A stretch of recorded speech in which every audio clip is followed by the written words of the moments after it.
হয় নিশ্চিতভাৱে ফাৰুক আহমেদ নামেৰ এগৰাকী ব্যক্তিৰ নামেৰে কিন্তু যিগৰাকী ব্যক্তি হৈছে মৃত ব্যক্তি আৰু যিগৰাকী মৃত ব্যক্তিৰ নামেৰে পাছপোৰ্ট বনাই এগৰাকী বাংলাদেশী ব্যক্তিক দিয়াৰ যি এক চক্ৰ গঢ় উঠিছিলে শ্ৰীভূমি জিলাৰ এই চক্ৰ কিন্তু উৎখাত কৰিবলৈ সক্ষম হৈছে শ্ৰীভূমি আৰক্ষী আৰু শ্ৰীভূমি আৰক্ষীৰ ফালৰ পৰা যেতিয়া এইগৰাকী ব্যক্তিৰ মৃত ব্যক্তিৰ নামেৰে যিবোৰ ডকুমেণ্টসমূহ আছে এই ডকুমেণ্টসমূহ লৈ যেতিয়া শ্ৰীভূমি আৰক্ষীৰ তাত আহিছিলে পাছপোৰ্ট বনোৱাৰ কাৰণে তেতিয়াই কিন্তু এই চক্ৰৰ যি উমান পাইছিলে আৰক্ষী আৰু এই উমান পাই কিন্তু তেওঁলোকে তদন্ত আৰম্ভ কৰিছিল আৰু তদন্তৰ অন্তত কিন্তু প্ৰায় 2 গৰাকী লোকক এই যি চক্ৰ আছে এই চক্ৰৰ লগতে জড়িত প্ৰায় 2 গৰাকী লোকক কিন্তু ইতিমধ্যে গ্ৰেফতাৰ কৰিবলৈ সক্ষম হৈছে শ্ৰীভূমি আৰক্ষী আৰু তেওঁলোকক যোৱাকালিৰ দিনটোত কিন্তু তেওঁলোকক সোধা পোছা চলাই আদালতত হাজিৰ কৰা হৈছিল আদালতত হাজিৰ কৰাই তেওঁলোক এই মুহূৰ্তত কিন্তু জেল আদালতলৈ প্ৰেৰণ কৰা হৈছে আৰু এই যি ঘটনা এই যি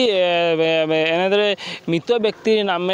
ব্যক্তিৰ নথিপত্ৰ ব্যৱহাৰ কৰি এগৰাকী বাংলাদেশী নাগৰিকক ভাৰতলৈ অহাৰ কাৰণে যি সাহায্য প্ৰদান অৰ্থাৎ যি পাছপোৰ্ট তেওঁক দিয়া হ'ব আৰু দিয়াৰ পিছতে কিন্তু এই যিগৰাকী বাংলাদেশী লোক আছে এইগৰাকী লোকে ভাৰতলৈ প্ৰৱেশ কৰিব পাৰিব এনে এটা যি চক্ৰ গঢ় উঠিছিলে শ্ৰীভূমি জিলাত এয়া কিন্তু পোহৰলৈ আহিছে শ্ৰীভূমি আৰক্ষীৰ যি অভিযানত আৰু এয়া কিন্তু নতুন কথা নহয় এই যি ঘটনা এই ঘটনাৰ লগত কিন্তু ৰাঘৱ বোৱালো কিন্তু জড়িত হ'ব পাৰে বহু ৰাঘৱ বোৱাল জড়িত হ'ব পাৰেও কিন্তু যাৰ ফলতে কিন্তু আৰক্ষীয়ে তদন্ত অব্যাহত ৰাখিছে যিহেতু এই যি পাছপোৰ্ট বনোৱাৰ যি কাম এই কামৰ আগতে কিন্তু বিভিন্ন সৰকাৰী বিভিন্ন কাৰ্যালয় যাব লগা হয় আৰু বিভিন্ন কাগজ বনোৱাৰ যি কাম এই কাম সম্পূৰ্ণ কৰা হয় এই কামৰ লগত কিন্তু বিভিন্ন চৰকাৰী কৰ্মচাৰী জড়িত থকাৰো কিন্তু সন্দেহ কৰি আছে আৰক্ষীয়ে আন কোন আছে এই লোকসকলক কিন্তু আৰক্ষীৰ তদন্তত পৰৱৰ্তী সময়ত কিন্তু ওলাই আহিব ইতিমধ্যে কিন্তু 2 গৰাকী লোকক কিন্তু ইতিমধ্যে আৰক্ষীয়ে গ্ৰেফতাৰ কৰিবলৈ সক্ষম হৈছে আৰু এই 2 গৰাকী ব্যক্তি হৈছে যিখন পাছপোৰ্ট বনোৱাৰ কামত কিন্তু তেওঁলোকে লিপ্ত আছিলে যি পাছপোৰ্ট বনোৱাৰ বাবে কিন্তু তেওঁলোকে মৃত ব্যক্তিৰ নামত পাছপোৰ্ট বনাই তেওঁলোকে বাংলাদেশীক ভাৰতলৈ অনুপ্ৰৱেশ ঘটোৱাৰ যি কাম এই কাম কিন্তু তেওঁলোকে কৰাৰ চেষ্টা চলাইছিল আৰু তেনে সময়ত কিন্তু এই যি তেওঁলোকৰ এই চেষ্টা কিন্তু একেবাৰে নস্যাৎ কৰি দিছে শ্ৰীভূমি আৰক্ষী আৰু শ্ৰীভূমি আৰক্ষীয়ে কিন্তু এই যি ঘটনাৰ লগত 2 গৰাকী ব্যক্তিক আটক কৰিছে এই 2 গৰাকী ব্যক্তিক সোধা পোছা অব্যাহত ৰাখিছে আৰু তেওঁলোকে পৰৱৰ্তী সময়ত তেওঁলোকে ভাবি আছে যেন এই যি ঘটনা এই ঘটনাৰ লগত কোন জড়িত আছে বিভিন্ন সৰকাৰী বিষয় জড়িত আছে নেকি এনে বিভিন্ন প্ৰশ্ন কিন্তু উত্থাপন হৈছে আৰু পৰৱৰ্তী সময়ত লক্ষণীয় হ'ব যেন কোন এই যি চক্ৰ আছে বৃহৎ চক্ৰ ক'ব লাগিব যেন কিয়নো ভাৰতলৈ প্ৰৱেশ কৰি আছে বাংলাদেশী লোকসকলে এনেদৰে মৃত ব্যক্তিৰ প্ৰমাণ পত্ৰৰে কিন্তু তেওঁলোকে পাছপোৰ্ট বনাই কিন্তু ভাৰতলৈ প্ৰৱেশ কৰি আছে বহু দিনৰ পৰাই কিন্তু এনে এটা অভিযোগ উত্থাপন হৈ আছিলে আৰু এই যি অভিযোগ উত্থাপন হৈ আহিছিলে এই উত্থাপনৰ পিছৰে পৰা কিন্তু শ্ৰীভূমি আৰক্ষীয়ে তেওঁলোকৰ অভিযান অব্যাহত ৰাখিছে অভিযানৰ অন্তত কিন্তু এনে 2জনক কিন্তু আটক কৰিবলৈ সক্ষম হৈছে আৰু ক'ব পাৰোঁ যেন এনে যদি আমি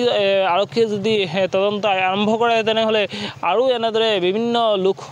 গ্ৰেফতাৰ হ'ব পাৰে যেন এনেদৰে যিসকল লোক বাংলাদেশৰ পৰা ভাৰতলৈ এনে মৃত ব্যক্তিৰ প্ৰমাণ পত্ৰৰে তেওঁলোকে ভাৰতত প্ৰৱেশ কৰে আৰু ভাৰতৰ তেওঁলোকে যি চলাচল তেওঁলোকে অব্যাহত ৰাখিছে আৰু এই যি চক্ৰৰ লগতে কোনোবা চৰকাৰী বিষয়া জড়িত আছে নেকি এয়াই হৈছে লক্ষণীয় বিষয় পৰৱৰ্তী সময়ত আৰক্ষীৰ তদন্তত কি পোহৰলৈ আহে এয়া কিন্তু লক্ষণীয় হ'ব কিন্তু এই যি ঘটনা যি পাছপোৰ্ট বনাই দিয়াৰ নামত যি এগৰাকী মৃত ব্যক্তিৰ নামত তেওঁলোকে পাছপোৰ্ট বনাই দিছিলে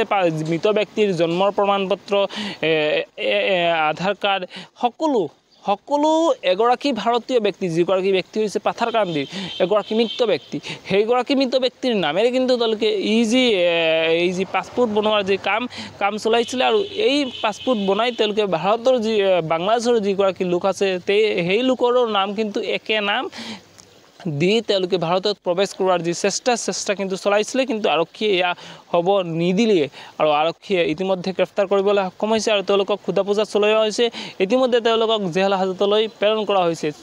পৰৱৰ্তী সময়ত আৰক্ষীৰ তদন্তত আৰু কোন ব্যক্তি গ্ৰেফতাৰ হ'ব পাৰে এয়াই হ'ব কিন্তু লক্ষণীয় বিষয়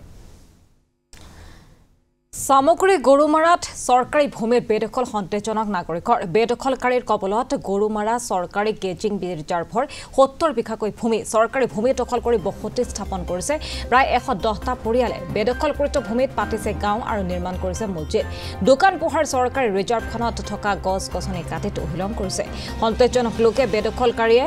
এটা লাভ কৰিছে বিদ্যুৎ সংযোগৰ লগতে চৰকাৰী আবাসগৃহ সম্প্ৰতি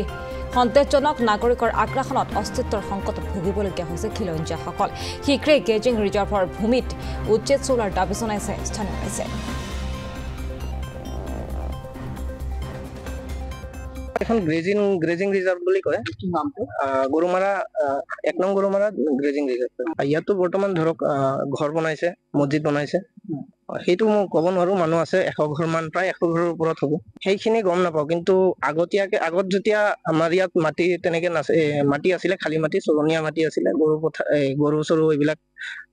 দি থৈ গৈছিলে মানুহে চৰাইছিলে আৰু নাই তেনেকুৱা পৰিস্থিতি নাই হয় মুছলিম সম্প্ৰদায় হয় চাওক বৰ্তমান আমাৰ চৰকাৰে যিখিনি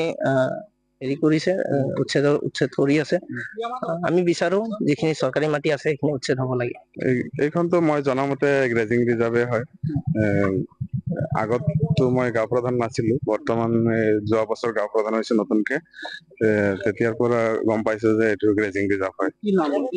2 নং গৰুমাৰা গ্ৰেজিং ৰিজাৰ্ভ চৰকাৰী 69 বিঘা মান হ'ব প্ৰায় এইখন এতিয়াতো বেদখলকাৰীয়ে দখল কৰি ৰাখিছে এতিয়া যেহেতু চৰকাৰে উচ্ছেদ কাৰ্য চলাই আছে এতিয়া চৰকাৰে কি বিহিত ব্যৱস্থা ল'ব দিছো কেতিয়া দিছিলে গাঁওবুঢ়া হিচাপে মই আজিও সুধিছে মণ্ডল ছাৰে আমাক মই কৈ দিছো তেওঁলোক ক'ৰ পৰা আহিছে এইটো তথ্যটো মোৰ তাত নাই দখল কৰি আছে মই তেনেকা অৱস্থাতে পাইছো আগত নতুনকে মানুহ সোমোৱা নাই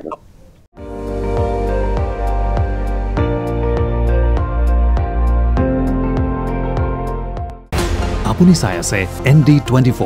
সৰ্বশ্ৰেষ্ঠ নহয় সৰ্বোত্তমৰ দৌৰত